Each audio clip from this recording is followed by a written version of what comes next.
Hey, folks, welcome to the closing bell.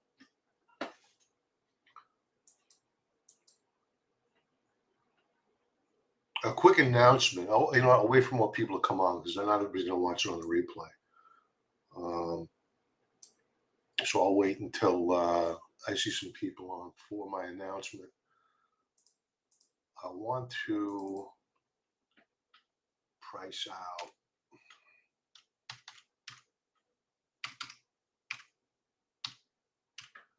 a ratio iron condor.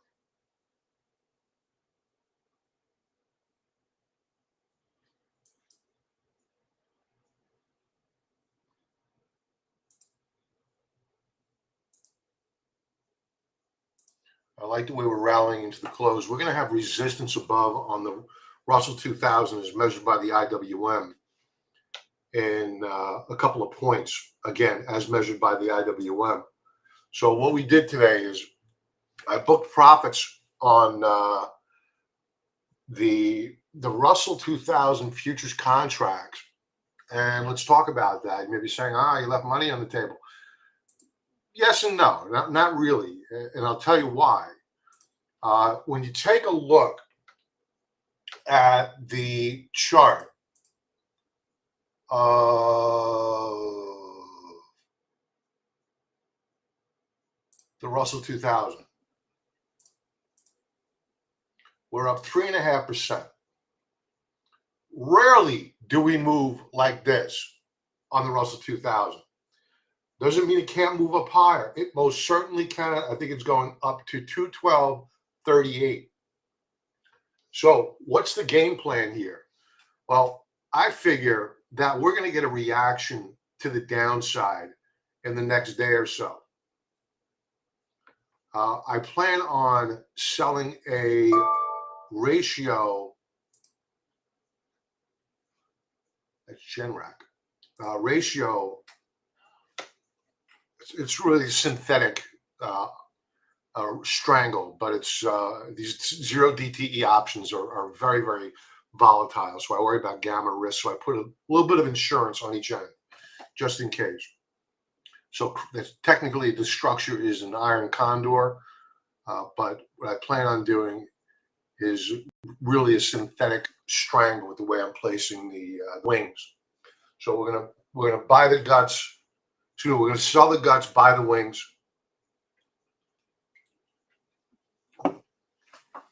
The bet being that we're not going to proceed and close above this resistance level. And this is about 3/4 of a percentage point away, this resistance level.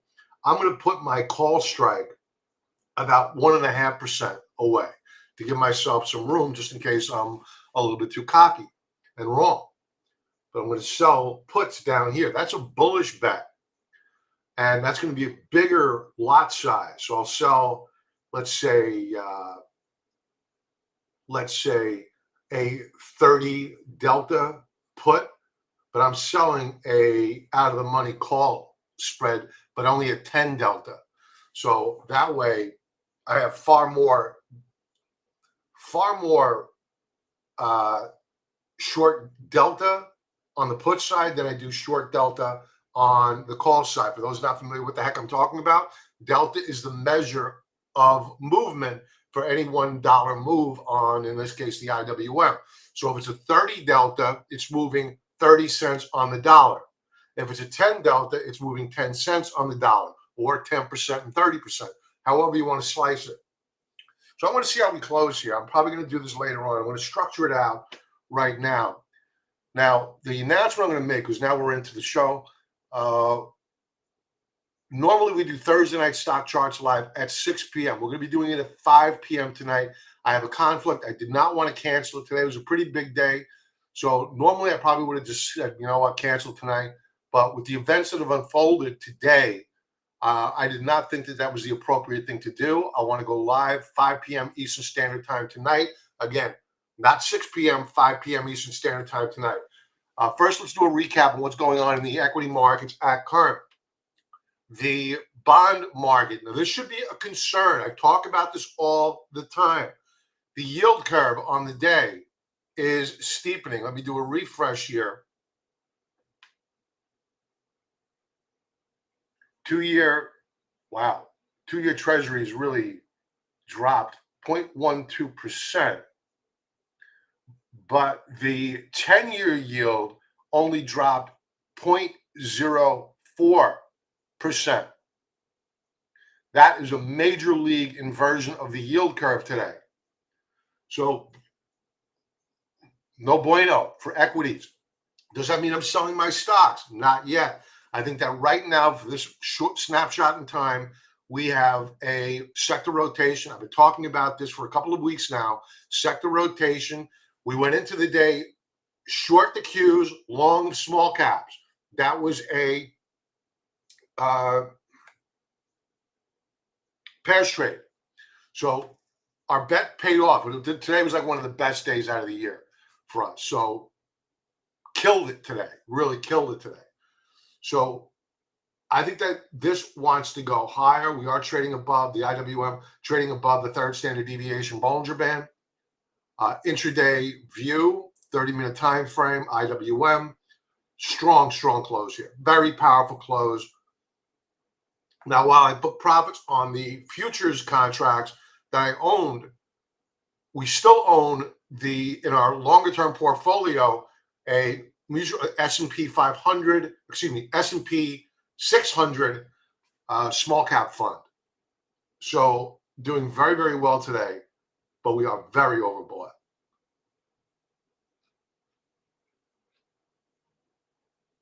ADX is above 55. Let's go to the 65-minute view. Believe it or not, this could go higher. So we know there's resistance at 212.38 on the IWM. The banks are just ripping today. And not just the money center banks, the regional banks up over 4 1/3%. Massive move here. Lots of shorts getting destroyed today. Now, the Dow transports are up bigly, up nearly 2.25%. And I've been saying this for quite some time. I'll repeat it tonight when we go live. This weekly chart of the Dow transports, I'm telling you, this is either the greatest rounding top in history, or this is a really dynamite, a platform from which to break out of a multi-year consolidation on the Dow transports. So I'm liking the Dow transports, names like FedEx. I was eyeballing, that's up nearly 1 3/4% on the week. On the day, up nearly 2%. I was looking at CNX the other day. I was going to buy this. I should have bought it. That was 3 days ago. All right, so we left some money on the table. It's okay. We waited for the validation of the breakout. We got the breakout. We're good. Dow Jones continuation breakout from yesterday's very powerful move. Watch for a retest. S&P 500.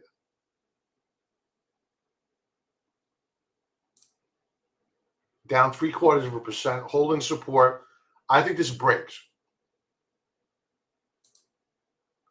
Qs. I mean, they're off their lows, but this is just quintessential parabolic blow off top. We added the shorts yesterday because we were in the apex of this ascending wedge formation. And if they would have broken it out today, we would have leaned in further short because it's unsustainable. We had RSI well above 80, and that is now in the rearview mirror. So, you know, I'm going to pull it up, and I listened to it's on Twitter. I forget the name of the show, but these guys are talking. They're good guys. I'm not knocking them at all. I'll play a clip of it tonight. They were talking about, this is before the market opened. You can't short this market. You can't short the Qs. Everybody had the consensus of you can't short the Qs. It's crazy, crazy, crazy. And I'm like, what don't they get? What don't they get? And the fact that we had so much opinion that you can't short the Qs told me that my call was right, is that I had to be short the Qs. And if they got more bullish on the Qs, I'm going to short the Qs even more aggressively, because the rally here is unsustainable. So a really, really good day today, a very, very good day today. Probability of a Federal Reserve ease in September has risen to now 92.7% probability of an ease. It looks like they're going to go in September, right before the election. Of course they will. That will be the last meeting before the election. So let's get to the closing price action here. Let's see what's what. Lower left, we have the 10-year yield, which has broken out of a 30-minute time frame. Q's trying to make a comeback here. No bueno. You have overhead supply. Volatility strong all day long. But we since pulled back a bit. And this kind of has me a little bit concerned, along with the yield curve steepening.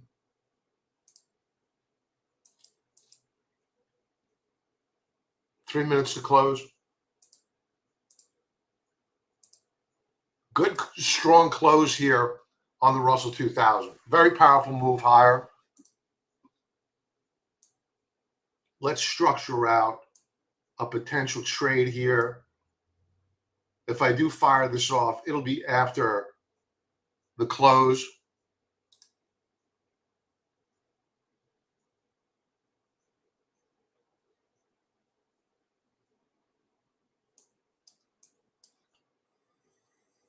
I'm looking at the closest to a 10 delta as possible. We're going to structure it out as an iron condor.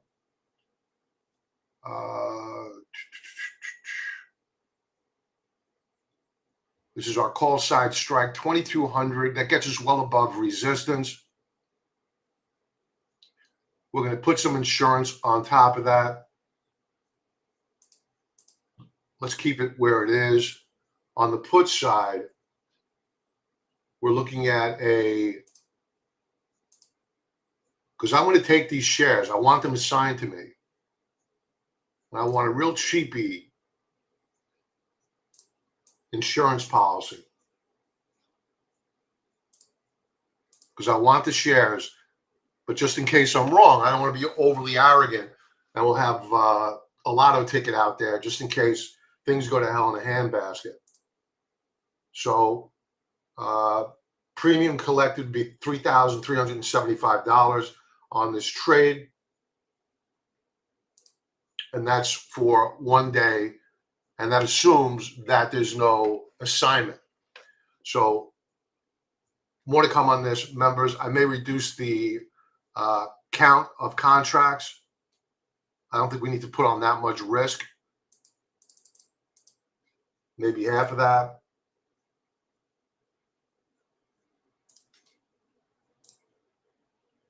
Because I won't lie to you, it bothers me that the yield curve is steepening.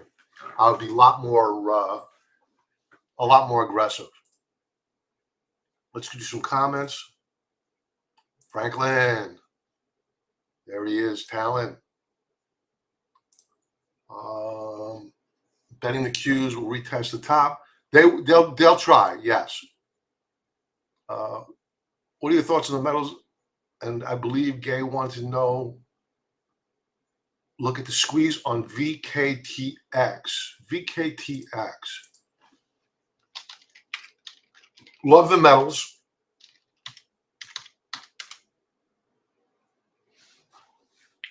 Viking Therapeutics.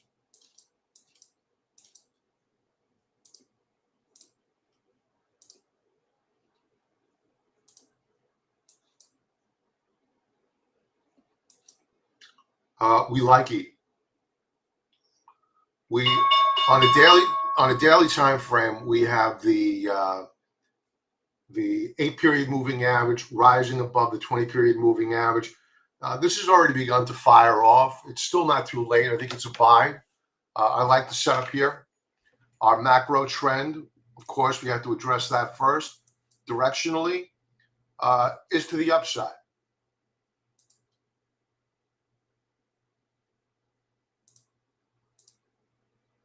So a big,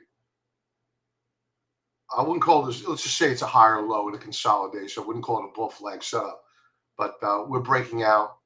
I don't think there's a big rush to go getting aggressive here. I think tomorrow, a nibble, and then next week we'll probably get a retest of this breakout point right down at around, let's call it $55 a share.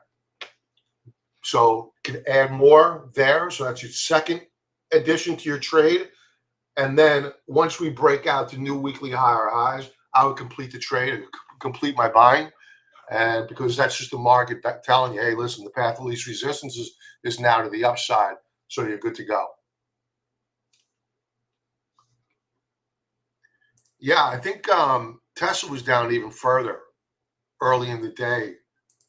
I think that must have been. Oh no, it was 7%. So it must have weakened up into the close. I stand corrected, talent. 5 minutes. Oh, bloodbath. Bloodbath. All right, everyone. So again, a reminder, we're going to be going live tonight at 5 p.m., not 6 p.m. A lot to go over, but I have a conflict. I did not want to cancel tonight's show with all the action going on in the market. We're going to be going over the weekly charts. If you're not on our mailing list, please enter your email address below. And to any email list that we have down there, 5-part video tutorial on my top 5 favorite candlestick patterns. If you don't want to do that, that's fine. Like, subscribe, click that notification bell. And when we go live,